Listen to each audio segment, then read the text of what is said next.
Hello there. It is Sunday. It is a Sunday evening, and I want to talk a little bit about the life. I want to say the financial life of an engineer. This is echoing Jorge Sanchez's video that he did on July 10th, 2018. Um, so basically, I believe that engineers are underpaid, and on one side, one could say tough shit. On the Aaron Clary side, the red pill community, they'll say tough shit. But let's think about it from our point of view. What does this mean that we're underpaid? Um, Now, I'm not. There is a sense of indignation coming from my head. Although, if we look at this objectively, basically what it means to be underpaid is that the work that you put in doesn't match what you get out of it economically.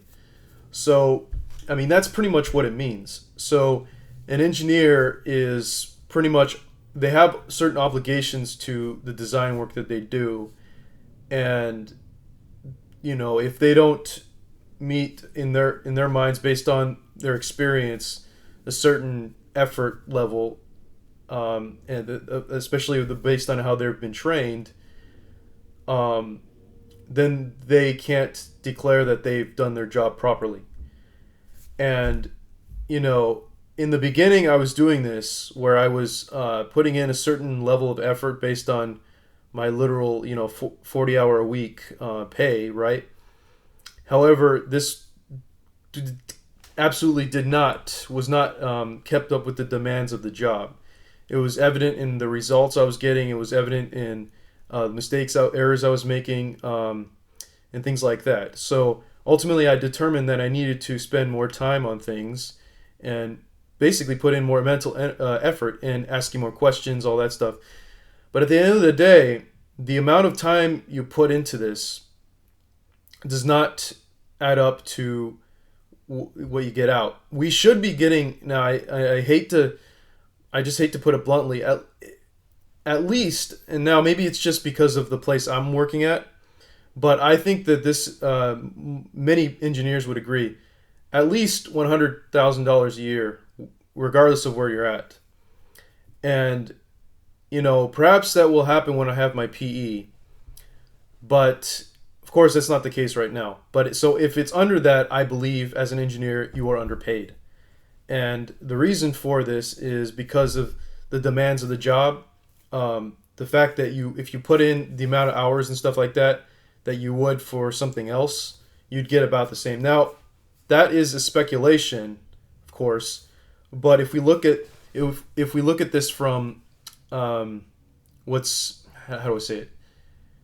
If we look at this from the amount of time that one puts into this versus another professional, if we look at this from objectively from all forms of profession, lawyers, doctors, accountants.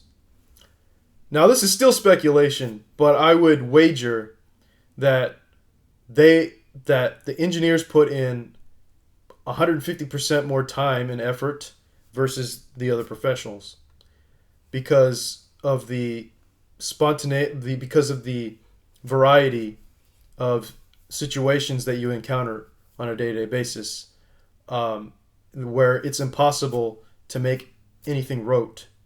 So, I would say ever since I started working, I mean, my brain feels crazy, and I make life choices that are not necessarily, and I have to admit it, and I'm not going to go into detail about it, but I do make certain life choices which I absolutely wish I had more time to think about, more time to contemplate so that I might make a better decision. So all this work and stuff like that, it spills over into other areas, and it makes you feel, I don't want to say psychopathic, but you kind of get to that point. Um, so right now, for example, I'm at a point where I can start to implement. something called the QLA model if I wanted to put all this effort that I put into engineering onto something else. In fact, I listen to Dan Pena and his advice basically every day because I think that what he says is completely correct. And if you wanted to put that effort in, you really could get the results you wanted to. In fact, I am so driven to the future and doing what I, basically being able to have a very bright future. I want to say being very wealthy and possibly rich. Well, rich according to my definition, which I will go into in another video. Um, but to get to that point, I purchased a condo, and this was $125,000. I did everything I could that was feasible to get this started, and ever since all the paperwork went through, I did all the calculations, and that took time too, time and effort. I've been spending all of my every second of basically my free time, other than right now, of course, on getting this thing started so that it can get rented out and I can start making $200 a month from it. Now, there are some things that need to be fixed for it, but ultimately, it feels insane because I feel that if I wanted to make things just right, like if I was a regular professional, just like I don't want to say regular professional, it doesn't make sense, but if I was like an accountant or something, I believe I could live a so-called blue pill condition life, but I will allot time to see family members. I will allot time to see friends and stuff like that. I will allot time and energy to be put into having a girlfriend or a wife and that kind of thing. And so if you add everything up, you don't have those things. Now, there's the common trope, which is that if you're an engineer, you don't have a life. But this is ultimately, I guess, what it comes down to, because, I mean, that's just kind of the proof, right? Within itself, that we are underpaid. So although one could say that, you need to have a high level of intelligence to keep up with the demands if you want to work as a professional that would work only 40 hours a week. That just isn't the reality for most engineers. And you can ask other engineers, ask them how they work and how often they work, and what the demands are like for them. But I think this is common among other engineering professionals. Now, my point about the other professionals is that they get to spend that time and effort to those other things, which is and still reach the same goals that I would be reaching.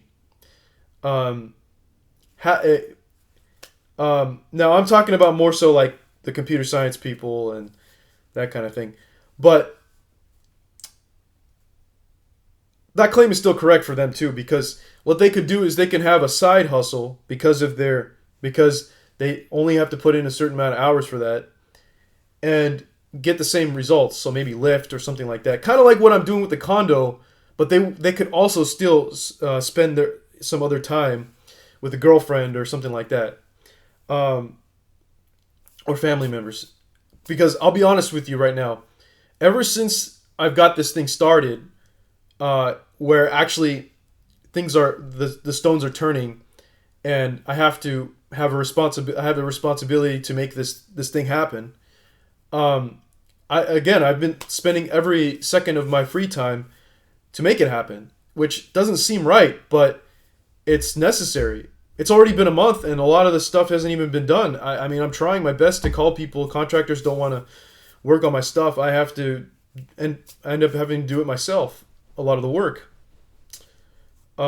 So this is not good necessarily, but ultimately what the realization I came up with was that I think it's because engineers are underpaid. Let's also think about my situation with this condo and why I would need to spend a lot of time on it.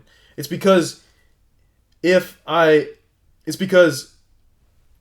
was making $100,000 a year, for the same kind of thing, I would basically find an apartment or condo, whatever, to purchase in the area that I'm at, and perhaps live there. But most importantly, it would be higher quality, and I wouldn't have to put so much work into it to rent out, and I would find renters who are more professional. Now, my situation is it's low income housing basically because that's all I could afford.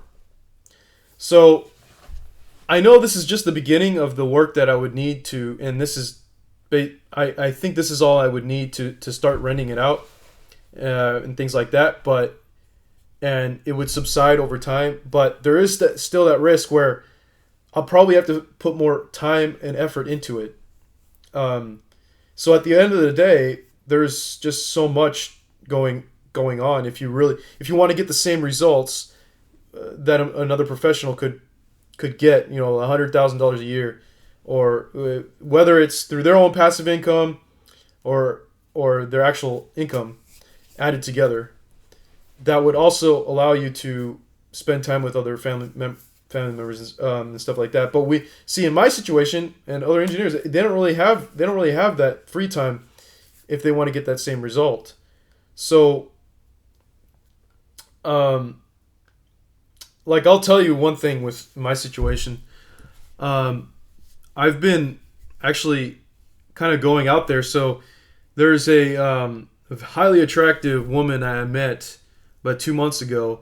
Literally every weekend she says, "Hey, let's meet up. Let's try to do something." And I tell her I'm at the condo. I can't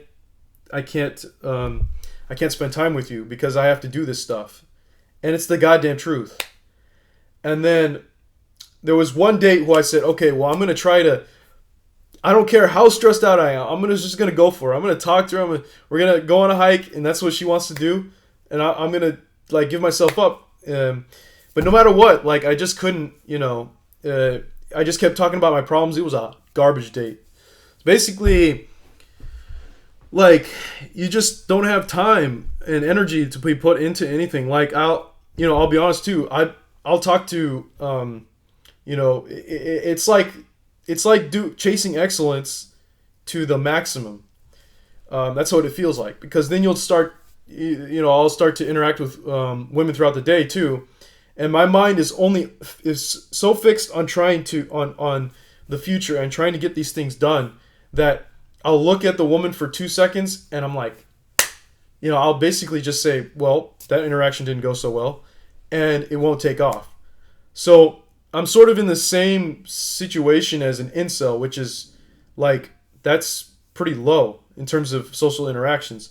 So you add everything together, I think engineers are underpaid. So I just wanted to echo that from my point of view. I know that Jorge said this about a year ago.